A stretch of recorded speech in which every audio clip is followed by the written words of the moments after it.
All right. Well, Christine, thank you so much for joining. Lead singer of Pool Kids, of course.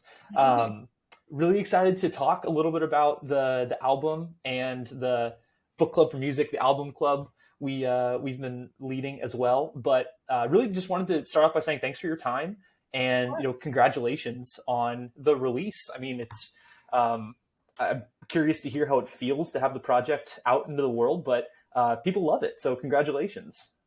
Thank you. Yeah, I appreciate it. And thanks for your interest in having us on and stuff. It feels really, really good. It's a huge relief. I mean, it's been 4 years since the last time we've experienced releasing something, and it's always like a great, exciting um, feeling. And yeah, this band and making music with this band is like the reason I live at this point. So it's like very exciting to finally be able to release music that we, worked really hard on again. Yeah, and I'm sure just like the baseline level is a lot of hard work. I'm sure, but just in reading some of the interviews that have come out in the last few weeks, I mean, you kind of pile in a pandemic and personal tragedy and floods and all that. Like, I mean, it Yeah. seems like there was every possible hurdle to getting from A to B. So again, just with a baseline of hard work, there's a lot of other dynamics in the mix there. Right. Yeah. It's yeah, definitely had the world kind of working against us, which I know many bands feel that way for sure in the past few years. But it was the type of thing where it's like this record was going to come out and be made no matter what. Like it was just a matter of how long it was going to take us, but you know, every member of this band prioritizes this, and we were going to make it happen, even if it took another 5 years, like it was going to happen eventually. Yeah. So Yeah. we weren't going to give up. Yeah, and I don't want to, totally brush over the reason to live piece and just like the tenacity you're talking about. Number one, just like hats off, cheers. I mean, that's a really powerful sentiment, and I think something really, obviously I'm biased, but something really beautiful came out of it, and also that's just an amazing sentiment. Again, you got the buy-in of all these people, the vision there. So I just think that's really really cool. So less of a question, more of a comment, just a You, hats off there. you say it's powerful. I see it more as pathetic. I wish I had other hobbies and things going on in my life, but unfortunately, that's not the case. Well, fair enough. I empathize with that a little bit, just in kind of getting my this little fledging thing off the ground as well, and just sometimes it feels beautiful and empowering, and sometimes it feels pathetic. So I totally get it. Definitely relate to that. Yeah, right. Well, so again, another kind of just question on something you mentioned there. Obviously a lot of time has gone by between projects. The following question is from a non-musician. I'm curious, like what's changed process wise in that time? Because I imagine a lot. I mean, maybe nothing, but kind of Yeah, just definitely. curious. Um, yeah, it was a completely different picture with Safe Sex, our debut record. Um, it was just Caden and I. Caden's the drummer, and I was just making demos. I would bring it to Caden. We would like figure things out from there, change certain parts if necessary, like, and that was kind of it. But like, there wasn't a lot of changing the songs. It was kind of like I brought it to him. We would change stuff if it was like Caden really wanted to play this one drum part, and then I felt like I had to maybe like amp it up or slow it down to match what he was doing. Like that would change, but the structure of the song never changed. Mm-hmm. Things like that never changed. And now we're actually a fully realized band with 4 members, with Nicolette Alvarez on bass and Andy and I on guitar, and that's made a world of difference. We're like a full, complete, real band now. And when I would bring the demos to the table this time around, we like pulled everything out from the inside and like totally changed things around and like made all these different versions of all the songs and like really just put in a lot of effort to like search for the best version of each song and of each part. And because we did that, I'm like way more happy and satisfied with the result that we came up with, for sure. Yeah. So there was just a lot more thought and a lot more intention this time around, and a lot more people giving input. So yeah, oh yeah, I'm sure. I'm kind of formulating my band numbers. I meant like because we were all contributing to the writing. Yeah, the full quartet, I guess it would be. Yeah. I'm kind of processing my follow-up question as I talk, so if I'm a little slow to get it out, I appreciate it. Hang in there. Do you like for lack of a better phrase, like iterative nature of this process? Do you think that comes from like just, I guess, maturity as a group, or maybe just a sign of the times? Maybe I'm overthinking it. Deliberate, intentional. Again, kind of an open-ended question there, but just curious to hear your thoughts. You said the narrative element? Iterative. The iteration. I don't even know. What does that mean? like tinkering with it, like trying it again, like rip it out, do something different. Yeah, I think it came naturally. Again, just with more like opinions to work with and more ideas to like bounce off of. It was just like, because before it was just like my thoughts and then Caden's drum parts, and Caden's thoughts too. But like, this time it's like we're really opening up a discussion, like, oh, well, I think this and I think that. And then it's like, okay, how can we like make all these work and make everyone happy and stuff? Yeah. Very cool.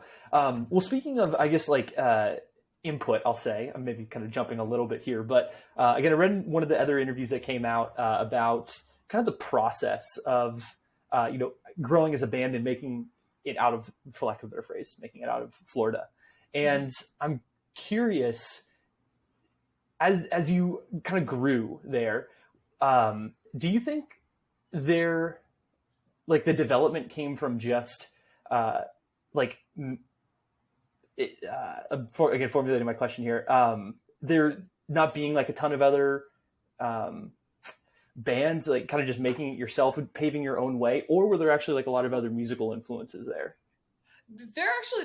Florida is actually, I think people are starting to realize, but there's definitely still people that don't realize how like lush Florida actually is with bands and like music communities and stuff. But geographically, especially depending on where you are in Florida, you have to, drive so far to tour and stuff. And Caden always says like it kind of forces you to like get out there and figure it out.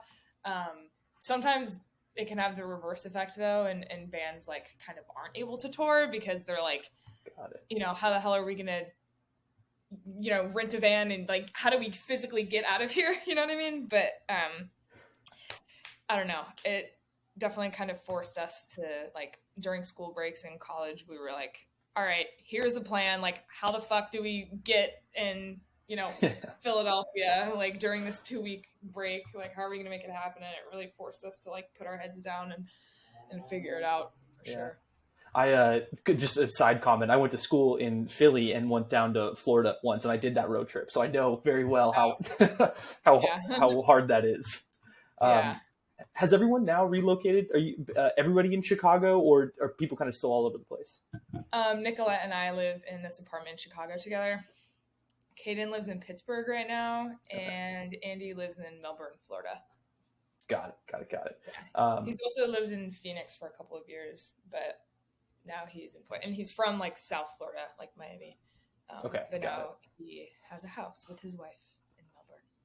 Nice, that's cool. That's a big achievement. Yep. Yeah, he's an adult. Must be nice. Congratulations.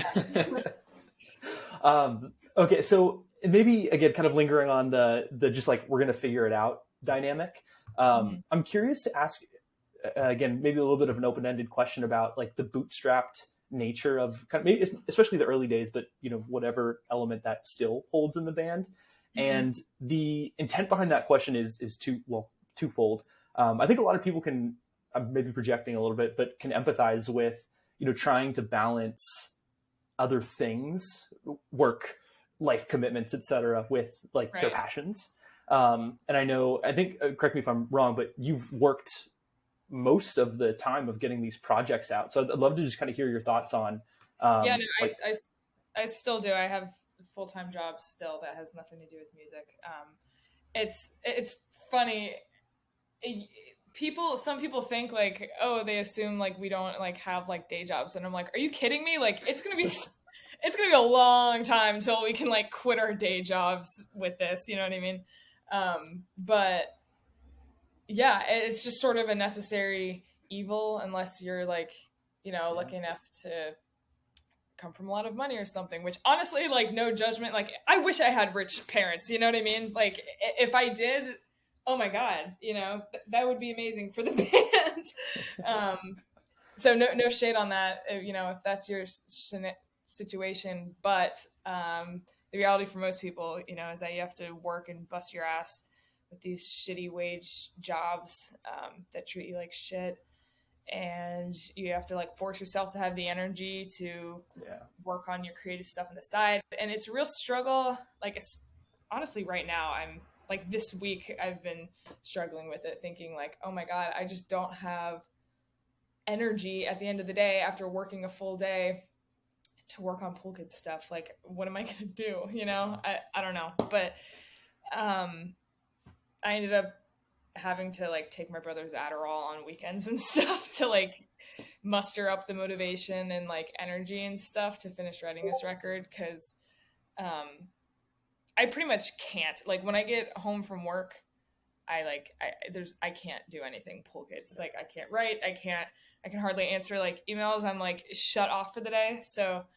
my weekends are just filled with like trying to get stuff done for Pool Kids a lot.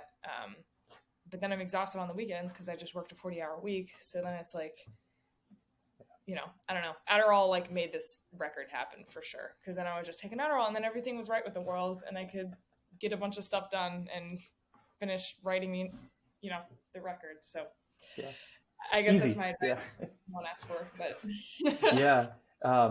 Well, no, I totally get, well, thank you for answering my email in that spirit on that wavelength. No, I totally, again, not to like make it about me either, but, I totally get it. Like, I work, a day job in addition to this too. And, it's a grind. It's like a no joke grind. And, my caffeine consumption has just been like through the roof. Like heart palpitations or something recently. It's like I am a kind of kid about it, but kind of going through. It sucks. It's like it's an unhealthy way to live, and we're like wasting our lives. You know what I mean? Not to get like so morbid about it, but it's like we're literally wasting our lives away working, spending all this time, 40 hours, and then we're just not doing the things we love, and it's really, really sad reality. Yeah, I mean, I think about that all the time because, I mean, just how the sheer number of hours that are spent at an office. Yeah. I'm back in an office now, which is also kind of like a weird thing because I could do a lot more, again, not to monopolize here, but like I could do a lot more with the project when I was working from home. It could kind of adjust the time as I saw fit, but with that, even those kind of dynamics aren't permanent. But yeah, I mean, again, not to, I'll parallel the semi-morbid nature of it, but I was thinking the other day, I was like, if I got a terminal diagnosis tomorrow, like I know very clearly what I would work on, and it's this, right? And you may or may not feel the same way, but the idea was like, oh wow, that's a very like clear and impactful like sentiment to hold, but also not totally be able to execute on, you know what I mean? Like it can't do that. It's a good like frame of mind. Like when I try to make like big decisions about my life, I always like, and I always tell people this, like I always try to picture it from the point of view of me being like on my deathbed, which is sort of similar as like thinking if I got a terminal diagnosis tomorrow. And it's like, I try to think like I'm on my deathbed and I'm looking back at my life and I'm like, am I going to be happy that I spent my time doing this? Or, when I graduated college, it was like a huge decision of like, okay, am I going to like use my degree and start like a career and actually make money and like go for more like stability in my life? Or am I going to like try to do this band thing? And Pool Kids was, nothing at that point. That was like 2017, I guess. And I was like, okay, I'm on my deathbed. Like, am I going to be happy that I spent my 20s at least trying to do this thing that I love? Or, am I going to wish that I had done the career? And the answer was extremely clear when I put it in that like frame of Yeah. mind. So, Yeah. Random side question. What did you study in school? I double majored in media communications and this new program called editing, writing, and media at Florida State University, and I minored in education too. Oh, But very cool. Okay.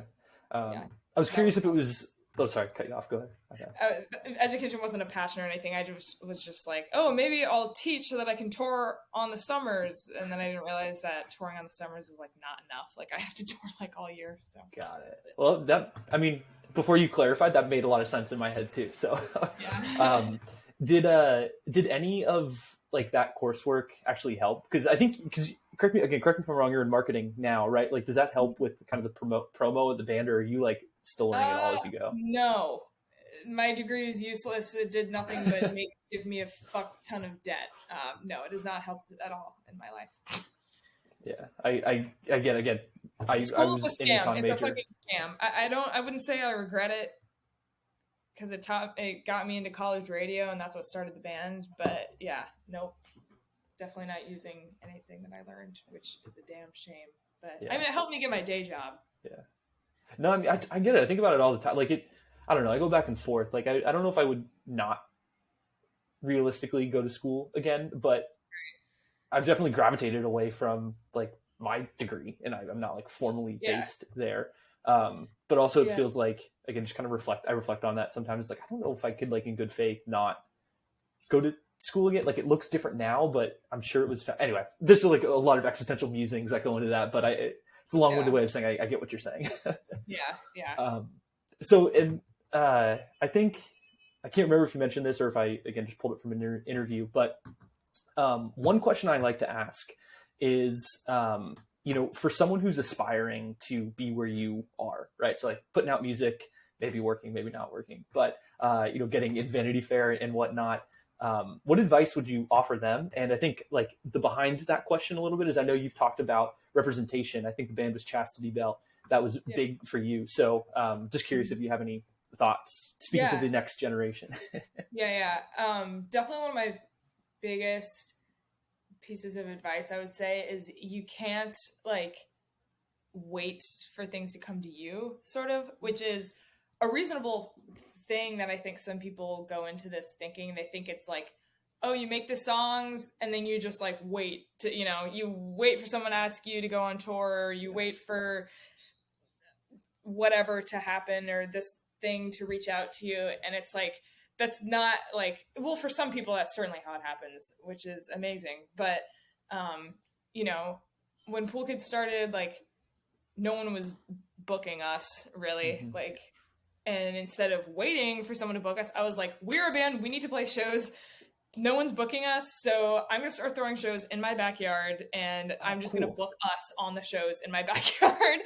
And so that was like a lot of our first shows was just me hosting like really really small touring bands in my backyard and having house shows, and then just Pool Kids would open, and then people started, coming and stuff. It was a pretty successful house venue. And then people started like kind of asking us, but I don't think people ever would have asked us if we didn't like make it happen ourselves and find like, you just have to find a way sometimes. And we found a way. And same with touring. I knew that like no one was just going to ask us to go on a tour. So I was like, let's start. I'm like, but we have to tour. Like, it's going to happen. We're going to make it happen. We're going to find a way. So I like booked our first tour having absolutely no idea what I was doing. But it worked out. We like, I decided on a route and just started looking up. There was this like, it still exists actually. It's like DIY tour postings or something like that. And I was just like finding, venues on that page, and I would just like cold turkey email and call a million places in each city until someone, literally anybody, would say yes, over and over and over again until we had like a 3-week tour. So yeah, it's like sometimes you just have to make things happen if they're not naturally happening, I guess. But yeah, you can't just like sit and wait. You have to like force things to work. I guess. Lot to follow up on there. So number one, Mm-hmm. just the house party thing is super rad. Yeah. Did you ever get overly granular here? But did you ever have like neighbor issues or anything? Like, did if you're just like if you're running a venue out of your backyard, which is super cool. But... It was okay. So it was like a college town, so it was like all of our neighbors didn't give a shit. I remember I used to for the first few shows, I went knocking on everyone's door and leaving notes and like warning them, like, hey, on this date in a few weeks we're gonna have a show. If it gets too loud, please text me. Here's my number. Like, please don't call the cops on us. Just fucking text me and I'll take care of it. And then by the third time, all my neighbors were like, dude, I don't give a shit. Like, stop knocking on my door. Like, be as loud as you want. You know what I mean? And I was like, okay. And then like some of the neighbors would like stop by and stuff too. There was one time that we got a nasty note from someone who was like a few blocks away and was like, your notice does not make this legal. Like, I will be calling the law or whatever. And then our last show, the cops were called. But we really did not have a lot of trouble. It was crazy. That's pretty good, all things considered. Again, considering you got like a bootstrapped venue out in a backyard, that's you can do a lot worse. Yeah, for sure. Definitely. Yeah. Well, and then again, I empathize a lot with just like the brutal, like cold call, get the word out type thing. Like maybe a good example of that is when I DM'd you as part of trying to get the word for this out. So I totally get it. And I find that I also kind of, have to, there's a tug and pull on just like the hope that you put something out into the world and it goes viral, but also I haven't like entirely quieted that yet. And I find that each time I hit send on something, like, oh, maybe this is the time. But in reality, you're right. It's like, it's the cold call. It's the guerrilla outreach. It's the like real elbow grease that makes things happen. So again, more of a comment than a question. Again, a tip of the hat on making things work. But a quick pivot here, maybe towards the project a little bit. So like I said, we have an quote unquote album club for the records. We basically get a bunch of fans together and talk about the project. And one of the questions from the group was if you had a favorite from the record. So I won't make you pick like a favorite, but maybe if you have like a top, quartile or whatever. And if I can also add to that question, like, do you have any like favorite memories or experiences that you like associate with producing the record? Yeah, for sure. Favorite song, it always changes, but Pathetic is like the easy answer, the closing track of the album, because it's sort of like the consistent favorite. It can like definitely get an emotional response out of me. I know Nicolette too. Like more often than the other songs can. Love that one. What was the other? Oh, favorite memories. There's a bunch, but one of them that I've been like reminded of was so Caden just made a tweet or like a video that he tweeted on our Twitter, and it's like clips of a bunch of the cool like sounds of like random shit that we used to put the record, and it would show us like making the weird ass sound, and then he showed like the part in the song where the sound is.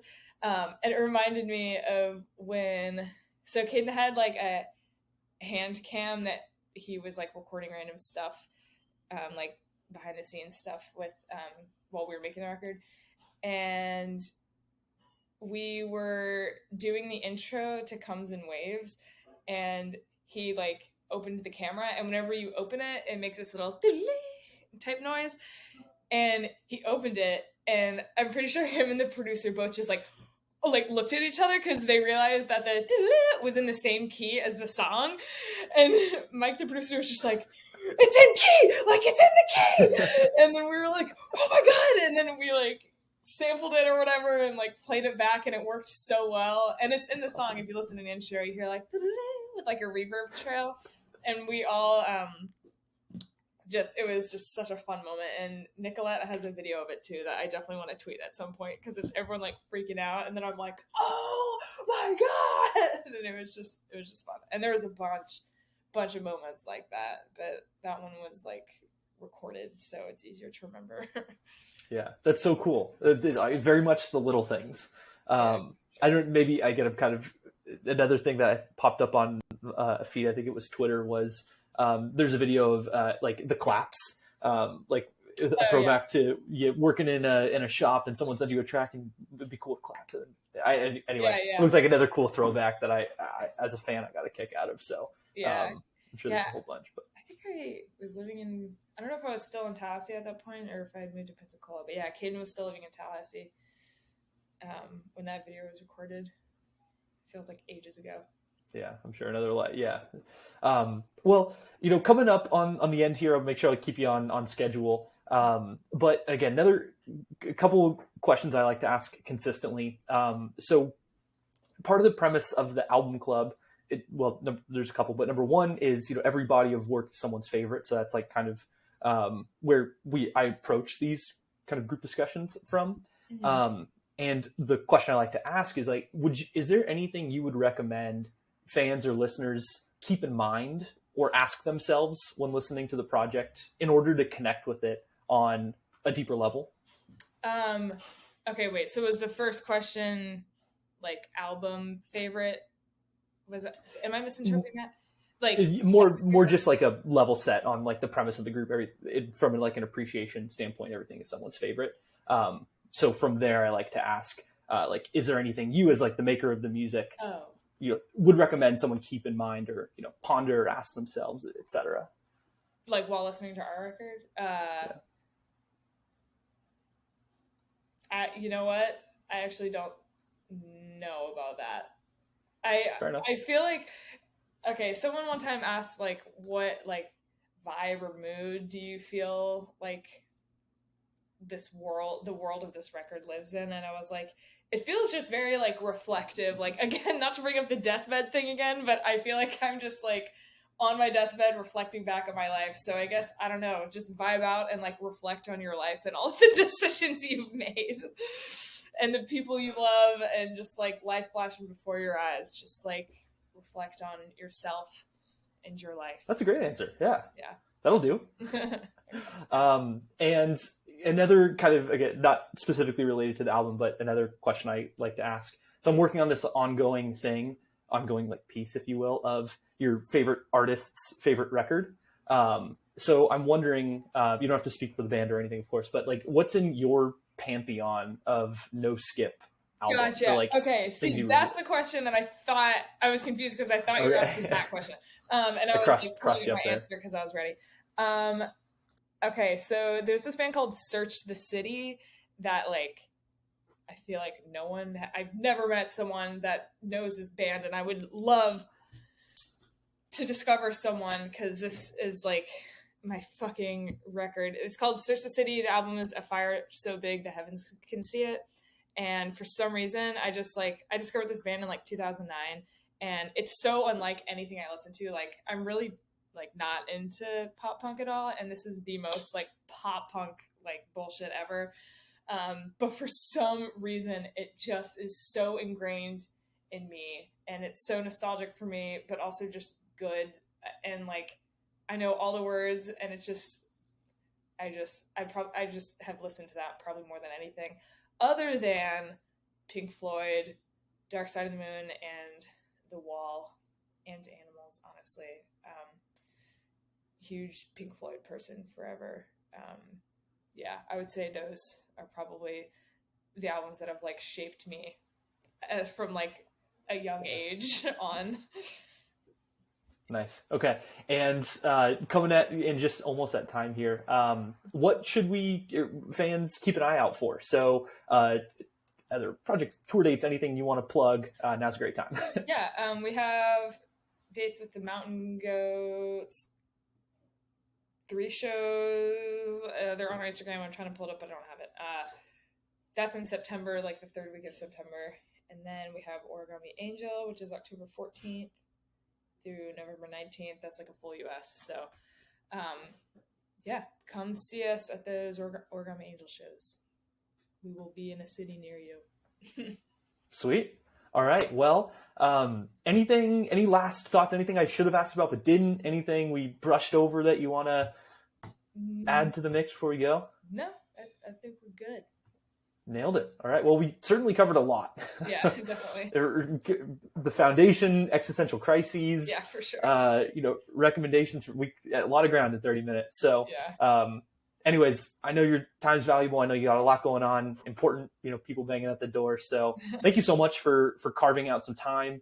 Thank you for responding to the cold email. The project's excellent. The people in the album club are really enjoying it. So, awesome. Thank you, I guess, is really the short answer there. Appreciate it. All right. Well, free to go. Okay. Take care. Cool. Godspeed. Right, bye. See ya. Have a good one. You too.